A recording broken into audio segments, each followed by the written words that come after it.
And it's very easy to say, oh yeah, everybody I meet is a narcissist, everybody I meet is toxic. Well, who's the common denominator?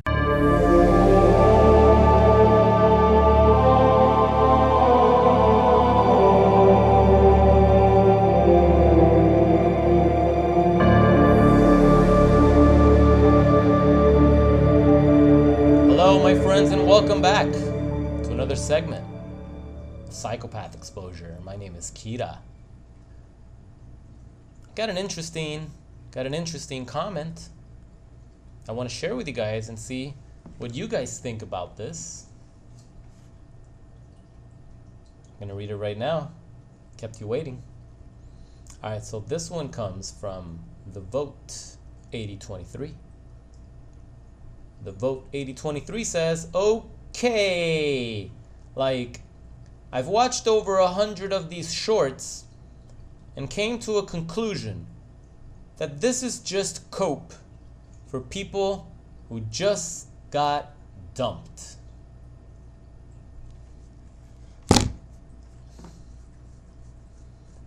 Damn, you caught us. You caught us. I thought we were clever, but you saw right through us, the Vote. You saw right through us. We are just coping. We are just coping because we just got dumped. All right, let's talk about it. Let's talk about that one. Well, first of all, he's talking about shorts, so that means he's binging on little clips edited together from a longer form video. Most of the time, there's no context, so you don't understand the totality of the information. YouTube has a very, very powerful and smart algorithm that shows you videos. Somehow it figures out that this may be relevant, and there you go, and you see something, you don't truly understand it, and half the time people are just in the toilet or before bed, just you know that thing people do with their thumb, just flicking that screen, flicking that screen, flick, right? Every 7 seconds, you flick. You don't even watch the whole thing. You just flick after 7 seconds or less. So there's no context here. So most people in these communities, first of all, have not been dumped. I mean, yeah, a lot have been discarded, but some are just in a brain fog. They're still in a relationship with psychopathic narcissists. They're afraid of breaking up. They're hoping they get dumped so they can be free, but they just can't let it go. A lot of people in these communities are dealing with obsessive compulsive sociopathic stalkers that refuse to go away even if you break up with them. Even when they dump you, then they come back. It's like they won't go away. A lot of people in these communities are dealing with something much worse than just coping because, oh, my boyfriend or my girlfriend doesn't want me anymore. No. Narcissistic abuse has nothing to do with that. If it did, then we'd be talking about broken hearts. And I'd be writing more songs about broken hearts. No, we are talking about psychological trauma that has nothing to do with just coping because you were dumped. It's the psychological abuse that happens for years, sometimes just months, depending on. I was just with my psychopath for months. I've worked with some people that have only been in their situation for a few months too. That's how powerful this stuff is. You don't have to be in a 10-year marriage to experience this level of psychological trauma. But for those that are new to this community, for those that are just watching this video, perhaps for the first time, understand this is not a channel where we're just talking about regular breakups. You know, woe is me, girlfriend dumped you, they ran off with a star quarterback, oh well, deal with it. No, it's not about that at all. A lot of survivors in these communities have been entangled with an entity that, for lack of a better word, are pretty fucking demonic. And the type of anxiety, the type of trauma that being entangled with people like that creates can be a lifelong haunting experience. I'm sure many people here wish that they were just dumped and that this whole thing was just puppy love and that there was no abuse. You just got dumped. Hey, you know what? The relationship's not working. We tried. We gave it a shot. But you know what? Joe gotta go. And I think we should see other people. It's not you. It's me. But I wish you the best and I would love to stay friends. How many of you wish that you got dumped like that? But as you all know, you were being conned and manipulated by a narcissistic predator that love bombed you, that made you feel like you were the best thing since sliced bread, the best thing since avocados and coffee, espresso especially. And then they took it all away randomly, started giving it to somebody else behind your back.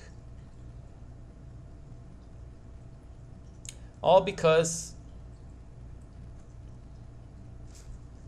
you hurt them in some narcissistic injury, something you didn't comply with, something they wanted.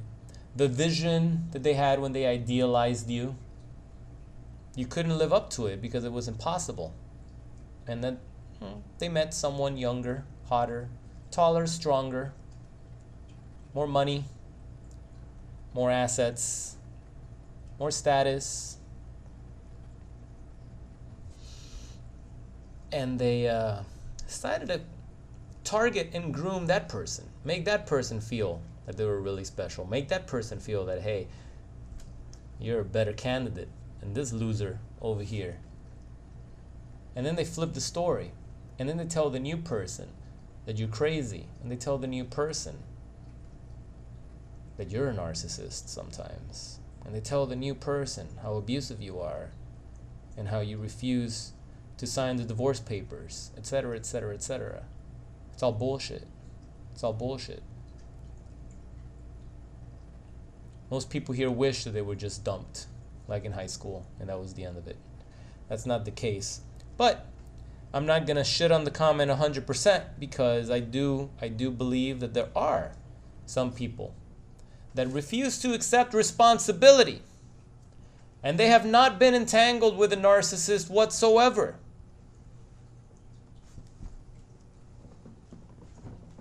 So they latch on to videos, channels like this, and they just point the finger out there, but they do absolutely nothing to fix the areas, the pillars, or like I like to say, in their life.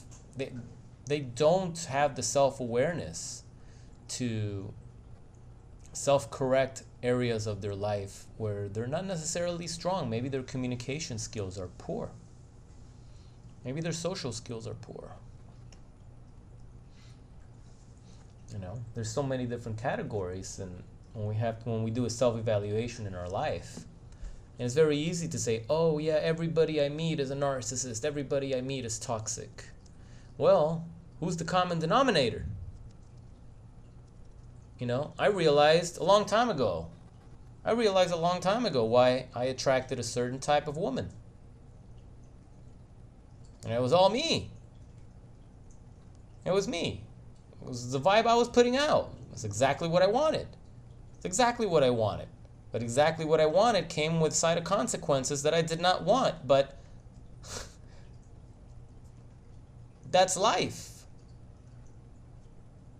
If you want, and this is for the men, if you want that hot stripper looking girl, you know, from Miami and Las Vegas and shit, if you want that and all the crazy wild sex and all the part, if you want all that, but you want her to be loyal to you and only you, and to not have any daddy issues, and not to have any abandonment issues, and not to have any personality disorders, no substance abuse, addictions, nothing crazy about them. They put out all these toxic vibes, and you just revel in the lust, but you think that they're going to be perfect angels and traditional good women, then you're fucking delusional. That's not how it works. Ladies, if you want that star athlete, that 6'2", 6'3" star athlete with a six-pack that has 50,000 women blowing up their Instagram all the time, makes 6 figures or more, drives that badass car, has all those connections, right? All the women want him, right? You think that a person like that has access to all that and all the women that he wants is going to choose you and be faithful to you and give you everything that you want and stay loyal? Fucking delusional. Why would he? You know? I believe a lot of this trauma that we've experienced, the fact that we had to go through this shit, I believe the silver lining is that it was a wake-up call for all of us to take a deep, hard look at ourselves and realize that a lot of us are fucked up and delusional. And we have our own baggage, and we got our own shit that we neglected. Maybe we just didn't have the tools to fix these things. Maybe we weren't taught. We didn't have a mentor growing up. I went through some shit in my 20s, my mid-20s, where I had to learn a lot about myself. And I thought I had it all figured out. And I thought it was my girlfriend that was the problem. And yeah, alcoholic. I learned a lot. I learned a lot about myself. I was like, holy shit, didn't cause the problem, but I was certainly contributing to the problem. Didn't want to look at myself. I thought, hey, I'm not the one with the drinking problem around here. As a matter of fact, I'm going to stop drinking myself, and I haven't drank in 15 years. Thinking that maybe that would inspire her to stop drinking. Had nothing to do with me, but you know what? Oh boy. Did I have a lot of baggage. And that power dynamic when they relapse and then it's like, see, you fucked up and now you got to make it up to me and all this shit, you know, back in my 20s. I realized now, I was like, oh shit, you know, I was lusting for that. That made me feel good. That used to give me validation, because I was able to point the finger and say, see, you're not perfect. You're broken. But so was I. So, you know, didn't expect to even go down that avenue tonight. But this comment, you see, most of you probably read that comment and they're like, oh, fuck that troll, right? But no, I see it and it's like, okay, why would he say something like that? You know, what video was that on? What did I say? What did I say in that clip that perhaps made me or misrepresented the community and made it seem like if we're such righteous people? We're not. We're just humans. We're flawed. That's the beauty, isn't it? It's our flaws sometimes that make us special. And we're dating toxic people, right? Or we've dated toxic people. Wasn't it their toxic flaws that you found so attractive? Let's be honest now. It was that toxicity that left you wanting more. How many of you, and we've had these conversations before, I tell you, it's like, healthy people are boring, and y'all start laughing. Y'all start laughing because it's funny, but you laugh because you know it's true. You want somebody that's not completely healthy. You want it to be a little fucked up, don't you? Because that's what you resonate with. You got you have some sort of toxicity yourself. That's why you find that connection in that other person, and you confuse that with that connection with, oh, we understand each other because we're fucked up, or because we have this, we have that. Okay, maybe. But are you working on your shortcomings? Are you self-aware that, hey, you got some stuff that maybe you need to seek some counseling, some therapy, some coaching or something? You got to really put in the work every day. And that work is between you and your therapist. You're not going to make your partner your therapist. That's unhealthy. I know some of you date somebody that's like, oh, they're my partner, but they're also my best friend and they're my therapist. No, that's just unhealthy. You can't. It's unhealthy. You can't be with someone that you're trying to help them through their disorder. No, it doesn't work. When they start getting healthy, even if you're the one that helped them get better, the connection and the dynamic that you had no longer works, because when you met each other because of those toxic elements. You remove the toxic element, and it may be exactly what you want, because you want your partner to be healthy, but then when your partner gets healthy, they behave differently. Sometimes they don't want to have sex as much anymore because they're vibing so high that they're creating amazing things in the world, and they're giving back, and they're doing all these things, and they're not hypersexual anymore, and they're not getting shit plastered, fucking shit wrecked drunk, and having all this sloppy sex with you in the back seat of the car anymore. And you're like, well, what the fuck? Well, they got clean, bozo. What did you think? Why do you think they were doing a lot of the things they were doing? Because they were drunk as fuck. They were trying to escape their daddy issues. And now they're getting better, and it's like, oh, well, what the hell? Well, that's when you realize, wait, you see, you got shit. You got shit that you need to clean. You need to clean house too. And maybe in the end it doesn't work for you guys, but hey, if you guys can come out of that a better person and not hurt each other, then that's wonderful. But if you're dating a narcissist, if you're dating a psychopath, it doesn't end well no matter what. Because A, they're never going to get clean, they're never going to get better. Because you don't get clean of a psychopathic cluster B personality disorder. It's not like alcohol that you can actually get clean, even though you have to live day by day trying to stay away from it. But when you have a disorder like this, you just don't get clean. They're going to pretend. They're going to tell you what you want to hear. They're going to manipulate the therapist.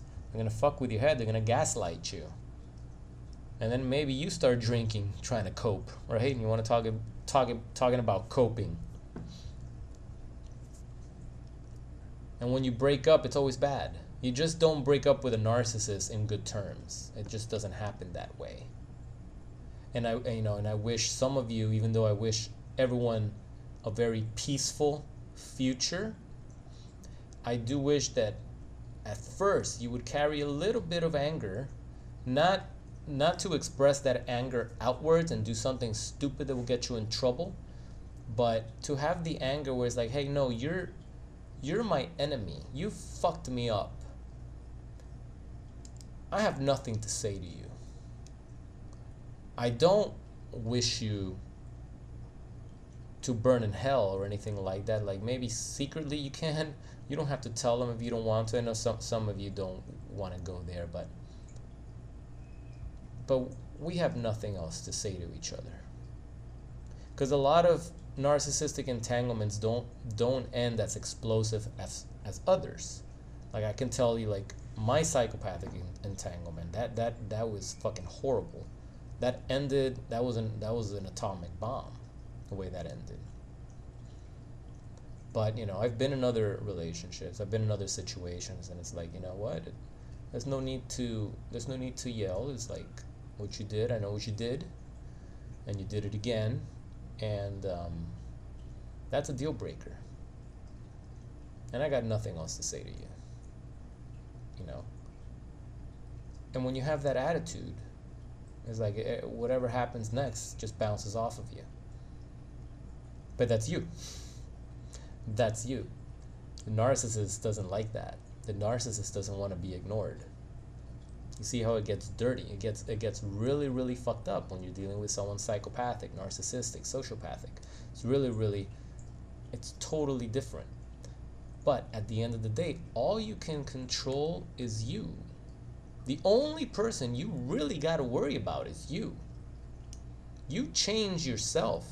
You change your vibe. Everything else starts to change around you. You got to clean your insides. You know, life is meant to be lived from the inside out, not from the outside in. If you're seeking happiness from the outside, good luck. You got to find that within. And then you radiate that. And then it's like whatever it touches lights up. Whatever it touches gets better. That's why, have you ever been next to somebody and you just feel their aura and their energy is just amazing? You just feel great being around them, and you're not even inclined to talk about your narcissist ex or some bullshit, right? You don't even want to mention that. Then you get around somebody else, and as soon as you see them, it's like, oh boy, how's your life? Oh shit, let me tell you, you got no idea how crazy shit got. And they're like, tell me, because it's just all about the toxic gossip, right?